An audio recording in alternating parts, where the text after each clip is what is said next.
Hello students. अगर एक बार आप इस वीडियो को क्लिक कर दिए हैं तो वीडियो को स्किप नहीं कीजिएगा और न ही वीडियो को फास्ट करके देखिएगा और न ही वीडियो को छोड़ करके जाइएगा, क्योंकि अगर आप ए प्लस लाना चाहते हैं तो इस वीडियो को आप लोगों को पूरा देखना होगा। किसमें? तो हिंदी में। देखिए, इस वीडियो में हम आप लोगों को ये बताएंगे कि जो झारखंड शैक्षणिक अनुसंधान एवं प्रशिक्षण परिषद रांची झारखंड के द्वारा प्रतिदर्श प्रश्न पत्र यानी कि मॉडल क्वेश्चन पेपर इस बार का 2024-25 का जारी किया गया है, उसका सेट किस तरह से है। मतलब उसमें गद्यांश से कितना नंबर का क्वेश्चन आएगा, उसमें पद्यांश से कितना नंबर का क्वेश्चन आएगा, उसमें किताब वाला से कितना नंबर का क्वेश्चन आएगा, ग्रामर से कौन कौन सा क्वेश्चन आएगा, कौन कौन सा टॉपिक पढ़ना है, कितना कितना नंबर का आएगा किस टॉपिक से, सारा चीज़ के बारे में बताएंगे। साथ ही साथ ये जो मॉडल क्वेश्चन पेपर है इसका भी सॉल्यूशन कराएंगे। तो आप लोग समझ सकते हैं कि कोई भी मॉडल क्वेश्चन किसी भी एग्जामिनेशन के लिए कितना ज़्यादा इंपॉर्टेंट होता है।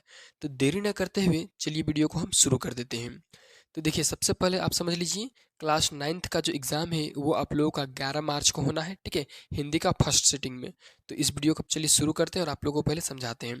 देखिए, सबसे पहले आप लोगों को खंड क मिलेगा जिसमें आपको अपठित बोध मिलेगा। अपठित बोध मतलब जिसमें आप एक भी बार उसको पढ़े हुए नहीं रहेंगे, ठीक है। तो फटाफट से आपको पढ़ लेना है कि महात्मा गांधी का जन्म 2 अक्टूबर 1869 को गुजरात के पोरबंदर में हुआ। उनका पूरा नाम मोहनदास करमचंद गांधी था। गांधी जी सत्य और अहिंसा के पुजारी थे। उन्होंने स्वतंत्रता संग्राम में महत्वपूर्ण भूमिका निभाई। और बाकी आप लोग को फिर से पूरा पढ़ लेना है, ठीक है। देखिए, ये जो गद्यांश है उसमें एक नंबर का क्वेश्चन ये पूछा है कि महात्मा गांधी का जन्म कब और कहाँ हुआ, ठीक है। तो जो महात्मा गांधी का जन्म हुआ था वो कहाँ था? 2 अक्टूबर 1869 को, ठीक है ना। यानी कि ऑप्शन नंबर बी होगा। कहाँ पे? तो पोरबंदर में। ये तो सारा चीज़ आपको ऑप्शन में ही, सॉरी, गद्यांश में ही दिया हुआ रहता है। तो देखिए, एक नंबर क्वेश्चन हुआ इस गद्यांश से। 2 नंबर का क्वेश्चन भी इसी गद्यांश से, 3 नंबर का भी इसी गद्यांश से। 2 नंबर पूछा है गांधी जी का प्रमुख सिद्धांत क्या था। तो गांधी जी का प्रमुख सिद्धांत था अहिंसा, सॉरी, अहिंसात्मक संघर्ष या सत्याग्रह, ठीक है। 3 नंबर में पूछा है महात्मा गांधी के जीवन का प्रमुख गुण क्या था, ठीक है।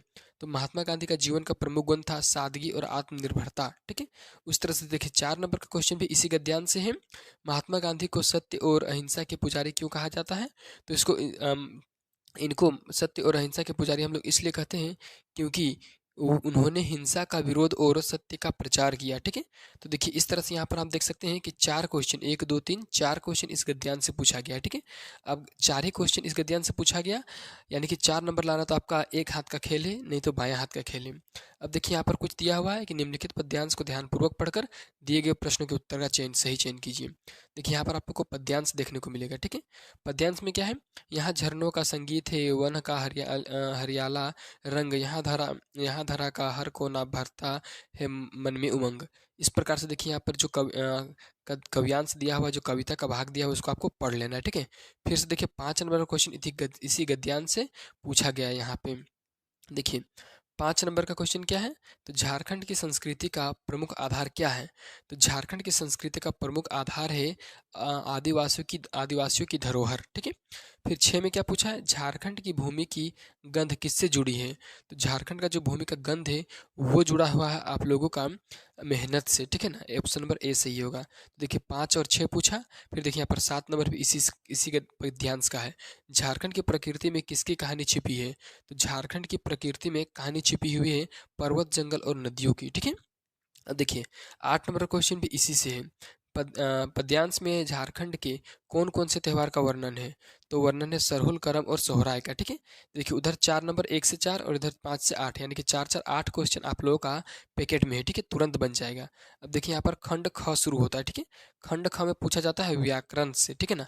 अब ये समझ लीजिए आप लोग की व्याकरण से कौन कौन टॉपिक आप लोगों को पढ़ लेना है, आप लोगों को तैयार कर लेना है। तो सबसे पहले देखिए, 9 नंबर में निम्नलिखित में से कौन सा शब्द पुल्लिंग है? पुल्लिंग स्त्रीलिंग आप लोग को तैयार कर लेना है। इसमें आप लोग को 1 नंबर का क्वेश्चन आएगा और ये बहुत ही इजी टॉपिक है, ठीक है ना, पुल्लिंग और स्त्रीलिंग का, ठीक है। लेकिन कभी कभी इससे टफ सवाल पूछा जाता है। फिलहाल देखिए, यहाँ दिया है देवी, बालिका, छात्रा और राजा। तो इसका सही आंसर हो जाएगा जो 9 नंबर का, वो डी होगा, ठीक है। ये पुल्लिंग है, ठीक है, बाकी सब यहाँ स्त्रीलिंग है। चलिए, यानी कि पुल्लिंग स्त्रीलिंग को आप लोग को समझ लेना है थोड़ा। 10 में दिया है सूर्यास्त में अस्त के पहले जोड़ा गया सूर्य क्या है? देखिए, सूर्यास्त, ये जो शब्द लिखा हुआ है उसमें सूर्य से सूर्य से पहले, ठीक है ना, सॉरी, अस्त के पहले जो जुड़ा हुआ शब्द है वो क्या है? तो ए में दिया है प्रत्यय, बी में दिया है मूल शब्द, सी में दिया है समास और डी में दिया है उपसर्ग। ठीक है, तो इसका सही आंसर होगा ऑप्शन नंबर बी, मूल शब्द है। ठीक है ना, सूर्य क्या है यहाँ पे? मूल शब्द। ठीक है, अब देखिए इस तरह से आप लोग को यहाँ पता चलना चाहिए कि आप लोग को समास भी पढ़ना है, ठीक है, उपसर्ग भी पढ़ना है, ठीक है, और प्रत्यय भी पढ़ना है। तीनों टॉपिक को आप लोगों को तैयार कर लेना है। अगर वीडियो समास का नहीं देखे हैं, सही तरीके से कैसे समास को पहचान सकते हैं, तो डिस्क्रिप्शन में लिंक है, जल्दी से वहाँ जाके देख लीजिए। ठीक है, चलिए 11 नंबर क्वेश्चन क्या है? निम्नलिखित में से कौन सा शब्द उपसर्ग से बना है? ठीक है ना, उपसर्ग से कौन वाला शब्द बना है? ए है पुनर्जन्म, बी है मिठास, सी है विद्यालय और डी है कर्मठ। ठीक है, तो इसका सही आंसर होगा ए, पुनर्जन्म। ठीक है, ये जो पुनर्जन्म ये उपसर्ग से बना है। ठीक है, चलिए उस तरह से 12 नंबर क्वेश्चन पूछते हैं। क्या है? उन्नति का विलोम है। देखिए आपको विलोम शब्द आप लोग को समझना है। विलोम मतलब उल्टा शब्द या तो विपरीतार्थक शब्द भी इसको बोलते हैं। ठीक है, तो आप लोग को समझना है। तो उन्नति का विलोम यहाँ पर क्या होगा? अवनति, यानी कि ऑप्शन नंबर सी होगा। ठीक है, चलिए इतना क्वेश्चन तो हो गया। अब 13 नंबर देखिए कि कौन सा क्वेश्चन पूछा है ग्रामर से। पृथ्वी का पर्यायवाची शब्द क्या है? देखिए पर्यायवाची शब्द आपको देखना है। ठीक है ना, पर्यायवाची शब्द मतलब समानार्थी शब्द, जो शब्द एक जैसा होता है। ये तो इजी है, ठीक है ना, आप लोग समझ जाइएगा, लेकिन फिर भी थोड़ा सा आप लोग को ध्यान में रखना है। तो देखिए यहाँ पर पृथ्वी का पर्यायवाची आपका क्या हो जाएगा? तो पृथ्वी का पर्यायवाची होता है धरती, यानी कि ऑप्शन नंबर ए सही होगा। ठीक है, चलिए अगला क्वेश्चन क्या दिया हुआ है? तो निम्न में से अशुद्ध वाक्य कौन सा है? देखिए शुद्ध और अशुद्ध वाक्य आप लोगों को पहचानने के लिए आना चाहिए, तभी आप अच्छे तरीके से इस क्वेश्चन का हल कर सकते हैं।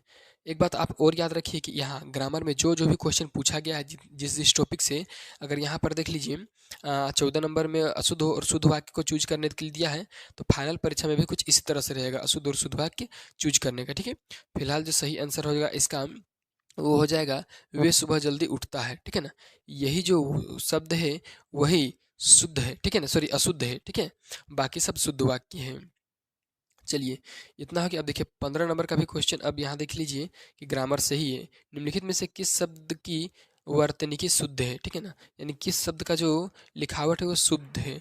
ए में है समर्पण, बी में है समार्पण, सी में है समर्पण और डी में भी समर्पण ही, लेकिन लिखा हुआ अलग अलग तरीके से। ठीक है, तो यहाँ पर जो समर्पण ये ए नंबर में लिखा हुआ है ये बिल्कुल सही है। ठीक है, चलिए अब हम लोग देखते हैं 16 नंबर का। ठीक है, क्या कहा गया है 16 नंबर में?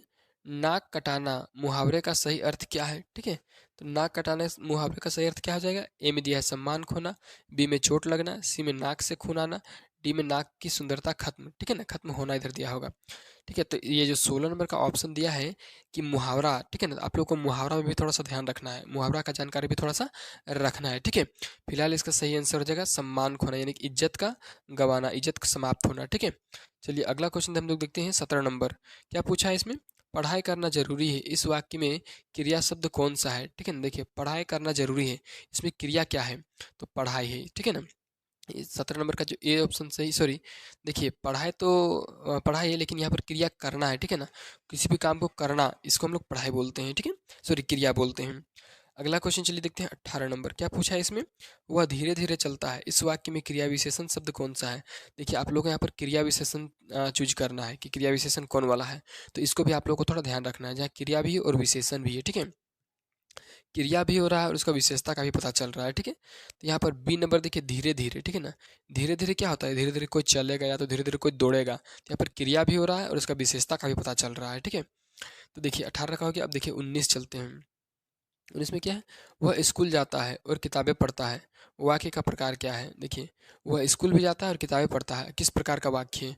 तो जब आप ध्यान से देखेंगे तो आपको पता चलेगा कि यहाँ पर दो ठो वाक्य है और वो भी मिक्स है। ठीक है ना, मिक्स मतलब मिश्र वाक्य है। ठीक है, देखिए वाक्य आप लोग को पढ़ लेना है। अगर आप वाक्य पहचानने के लिए नहीं जानते हैं तो इस डिस्क्रिप्शन में उसका भी लिंक है, वो भी वीडियो जाके देखिए कि वाक्य को आप कैसे आसानी से पहचान सकते हैं, चाहे वो संयुक्त वाक्य हो, मिश्र वाक्य हो, सरल वाक्य हो, सारा चीज़। ठीक है, फिलहाल चलिए 20 नंबर देखिए।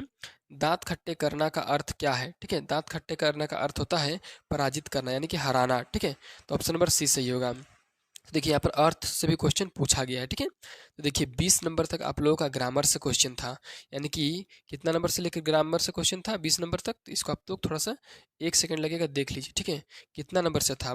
20 नंबर तक था 9 नंबर से था, यानी कि 12 क्वेश्चन यहाँ पर आप लोग को गद्यांश से पूछा जाएगा। ठीक है, सॉरी ग्रामर से पूछा जाएगा। उसको देखिए खंड आता है ग आप लोग का, ठीक है, जिसमें आता है आप लोग का पाठ्य पुस्तक। क्या आता है? पाठ्य पुस्तक, यानी कि बुक आता है, किताब आता है, ठीक है। अब किताब से क्वेश्चन पूछा जाएगा कि निम्नलिखित गद्यांशों को ध्यानपूर्वक पढ़कर दिए गए प्रश्नों का सही उत्तर का चयन करें। देखिए यहाँ पर कुछ गद्यांश दिया हुआ है, ये गद्यांश आप लोग को पहले पढ़ लेना है और जो जो क्वेश्चन पूछा जाएगा उसको सही उत्तर देना है, ठीक है।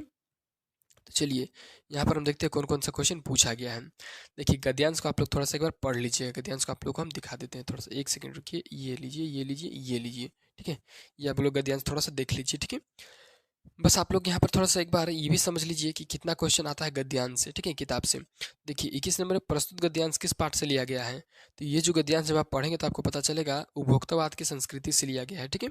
यानी कि इस तरह का क्वेश्चन पूछ सकता है कि गद्यांश किस तरह किससे लिया गया है, किस चैप्टर से। फिर 22 में धीरे धीरे सब कुछ बदल रहा है, इस वाक्य में धीरे धीरे क्या है, ठीक है। तो धीरे धीरे क्या है आप लोग का? विशेषण है, यानी कि ऑप्शन नंबर बी सही होगा। यानी कि विशेषण भी आप लोग ऊपर में भी पता चला कि विशेषण पढ़ना कितना इंपॉर्टेंट है। फिर यहाँ पर गद्यांश के अनुसार वर्तमान जीवन शैली किस पर आधारित है, ठीक है। तो गद्यांश के अनुसार बताना है कि वर्तमान जो जीवन शैली है वो किस पर आधारित है। तो आधारित है गद्यांश के अनुसार उपभोक्तावाद पर, ठीक है, यानी कि यूज़ करने वाले पर निर्भर करती है। चलिए उस तरह से हम 24 नंबर क्वेश्चन क्या कह रहा है? गद्यांश में उत्पादन बढ़ाने पर जोर क्यों दिया जा रहा है? देखिए गद्यांश पर उत्पादन बढ़ाने के लिए जोर इसलिए दिया जा रहा है ताकि लोगों के उपभोग और सुख के लिए, ठीक है ना, मतलब लोगों का उपभोग हो सके आसानी से और उसका सुख हो सके लोगों का, ठीक है। देखिए 24 नंबर का तो क्वेश्चन तक हम कंप्लीट कर लिए हैं। अब 25 नंबर देखेंगे। तो यहाँ पर देखिए कितना क्वेश्चन आया था आपको पता चला? तो देखिए यहाँ पर 20 और 20 से लेकर 24 तक, यानी कि 4 क्वेश्चन पूछता है गद्यांश से, ठीक है।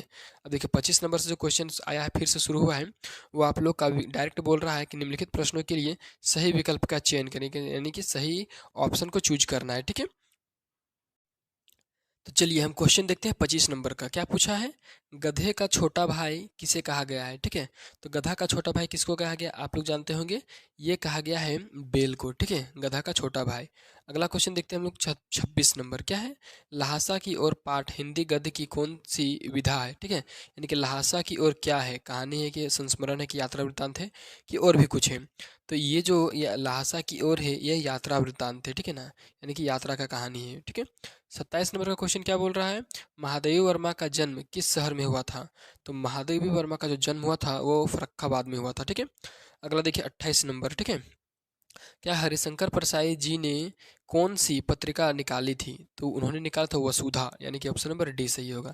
29 नंबर, बच्चे काम पर जा रहे हैं, कविता में कवि का नाम क्या है, ठीक है ना। देखिए ये जो बच्चे काम पर जा रहे हैं, ये जो कविता है, ये कविता का नाम सॉरी, ये कविता का नाम क्या है? इस कविता का नाम है आप लोगों का राजेश जोशी, ठीक है। सॉरी, कवि का नाम है राजेश जोशी। अब देखिए 30 नंबर का क्वेश्चन क्या कह रहा है? मृत्यु का तरल दूत किसे कहा गया है, ठीक है। तो मृत्यु का तरल दूत कहा गया है बाढ़ के पानी को, यानी कि बाढ़ में जो पानी आता है उसको, ठीक है। अब देखिए 31 नंबर का क्वेश्चन आता है, यहाँ पर अभी बुक का चल रहा था 31। रीढ़ की हड्डी एकांकी का प्रमुख पात्र कौन है, ठीक है। ये जो चैप्टर है रीढ़ की हड्डी, इसका प्रमुख पात्र कौन है, ठीक है, पाठ का। तो इसका प्रमुख पात्र है आप लोगों का उमा, यानी कि ऑप्शन नंबर ए सही होगा। चलिए अगला क्वेश्चन देखते हैं हम लोग 32 नंबर, ठीक है। क्या है? मेरे संग की औरतें पाठ की लेखिका कौन है? तो मेरे संग की जो औरतें हैं इस पाठ की लेखिका है कौन? तो मृदुला गर्ग, ठीक है। अब देखिए 32 नंबर तक ऐसा ही क्वेश्चन था। फिर से एक कविता आ गया है। क्या बोल रहा है? निम्नलिखित पद्यांश को ध्यानपूर्वक पढ़कर दिए गए प्रश्नों के सही उत्तर का चयन करें, ठीक है, सही सही आंसर लिखना है। अब देखिए यहाँ पर एक कविता का भाग दिया हुआ है, ठीक है, इसको आप लोग एक बार पढ़ लेना है। हम डायरेक्टली यहाँ पर सॉल्यूशन करते हैं। क्या पूछा है 33 में? 33, 34, 34, 35, 36, 37, 38, 39, 40, यानी कि 8 ठो क्वेश्चन तो यहाँ पर पूछा जाएगा इस कविता से। लेकिन आगे जाके देखते हैं क्या होता है। तो प्रस्तुत काव्यांश के कवि कौन है? प्रस्तुत काव्यांश के कवि है सुमित्रानंदन पंत, ठीक है। चलिए अगला क्वेश्चन देखते हैं हम लोग 34 नंबर, ठीक है। क्या पूछा है? इस काव्यांश में रंग रंग के फूलों से कवि क्या व्यक्त करना चाहते हैं? तो कवि जो है इस काव्यांश में रंग रंग के फूलों से क्या व्यक्त करना चाहते हैं?